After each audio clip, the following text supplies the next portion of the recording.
Salut les amis, on se retrouve aujourd'hui sur la séance démonstration avec Garnet de l'audio sur exiger l'auto-impulsion.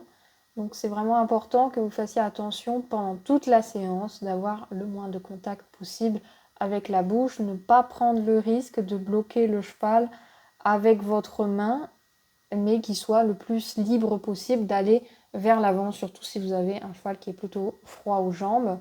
Donc vous allez voir, Garnet, lui, c'est pas son cas. Donc c'est pas forcément le meilleur exemple, mais dès que j'ai l'occasion de vous montrer sur un cheval froid, je le ferai. Donc là, je travaille au pas sur des variations dans le pas. Donc je lui demande simplement, quand il allonge le pas, de maintenir l'allongement, évidemment, à adapter selon la capacité du cheval. Au plus le cheval est froid et au moins on va lui demander d'allonger.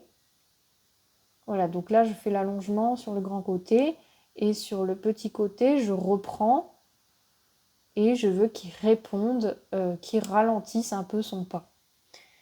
Et évidemment, le plus intéressant, c'est d'aller dans les extrêmes, d'aller dans l'allongement au pas à la limite du trot, mais à adapter évidemment selon la capacité de votre cheval. Au plus il est froid, au moins on sera exigeant avec lui, au plus on sera content en fait quand il donne une toute petite réponse. Et avec un cheval normal, on va aller à la limite du trot, et dans ralentir le pas, on va aller à la limite de l'arrêt. Donc là, je prolonge mon ralentissement du pas parce qu'il n'a pas répondu assez à mon goût. Et ensuite, je le laisse de nouveau passer sur un pas normal, progressivement, et de nouveau, j'allonge. Ensuite, la même chose au trot. Donc d'abord, trouvez votre trot de référence avec assez peu de contact avec la bouche pour laisser le cheval libre. Trouvez la cadence au trot qui lui convient. Et une fois que vous avez trouvé la cadence au trot qui convient à votre cheval, vous allez pouvoir varier un petit peu cette cadence. Alors là, par contre, au trot, on ne va pas forcément aller dans les extrêmes. En tout cas, peut-être moins facilement qu'au pas. Donc du coup, là, on voit que je crois que j'allonge un petit peu le trot.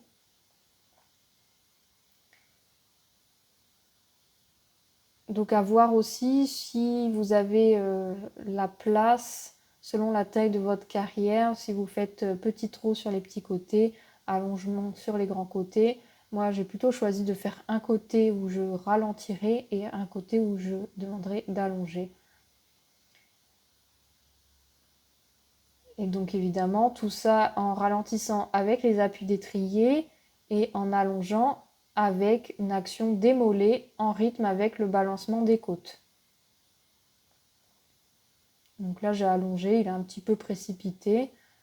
Je lui demande de revenir sur sa cadence initiale sur le petit côté. Et là, j'ai essayé de ralentir. Évidemment, donc si vous avez un cheval qui est plutôt froid, vous allez faire des variations dans la cadence qui sont très faibles et vous allez beaucoup l'encourager pour vraiment le motiver. Et si vous avez un cheval plutôt normal, voire actif, donc là, l'allongement est vraiment pas mal du tout, donc je l'arrête et je le récompense. Donc, si vous avez un cheval qui est plutôt normal, vous allez chercher à aller sur les extrêmes. Donc le trot allongé à l'extrême. Et limite, s'il part au galop, c'est pas très grave. De trouver la limite entre le trot et le galop. Et quand vous le ralentissez, trouver la limite entre le pas et le trot. Donc encore une fois, à adapter. Si vous avez un cheval froid, vous devrez faire cette séance plus souvent. Vous la ferez régulièrement jusqu'à ce qu'il devienne normal. Tant qu'il n'est pas redevenu comme un cheval normal, comme Garnet ici par exemple, bah, vous refaites cette séance avec votre cheval qui est plutôt froid. Donc là, je demande l'allongement et du coup, lui, il me dit ah bah non, je vais passer au galop, c'est plus facile. Donc, je pas besoin de s'énerver ou de sanctionner. On est content, on voulait allonger, il est parti au galop, c'est un petit problème de compréhension, c'est pas grave, on remet au trot et on redemande l'allongement. Voilà, et donc du coup, je demande l'allongement sur ce côté-là et il allonge et c'est très bien. Et de nouveau, l'autre côté, du coup, ralentir, plutôt à la limite du pas. Alors moi, quand j'étais dessus, j'avais l'impression qu'il allait très doucement au trot, mais en fait, il va pas du tout doucement. Donc ça, encore, c'est un biais au niveau des sensations, que vous aurez peut-être aussi. Et ensuite, le même travail, enfin pas tout à fait le même travail, puisque au galop, on va plutôt être sur un contrat d'allure, c'est-à-dire que tant que le cheval galope, ben, on ne fait rien, donc pas pousser à l'assiette, pas entretenir avec les jambes, libre, assez libre devant, et tant qu'il est au galop, ben, on ne fait rien, on est content.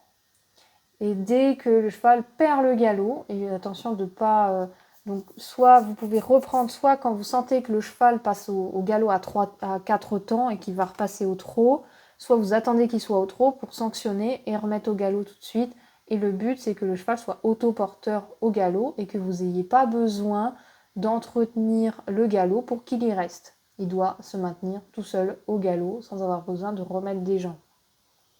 Donc ça s'appelle un contrat d'allure. Évidemment, peut faire des contrats d'allure aussi au trot. Quand on a un cheval qui est vraiment très froid aux jambes, on fait des contrats d'allure au trot et ensuite au galop. Et ensuite des contrats de cadence. Donc ce qu'on a fait juste avant, c'était plutôt des contrats de cadence. Voilà pour les explications, démonstrations. Si vous avez des questions, n'hésitez pas à les poser. Et je vous dis à bientôt. Ciao ciao.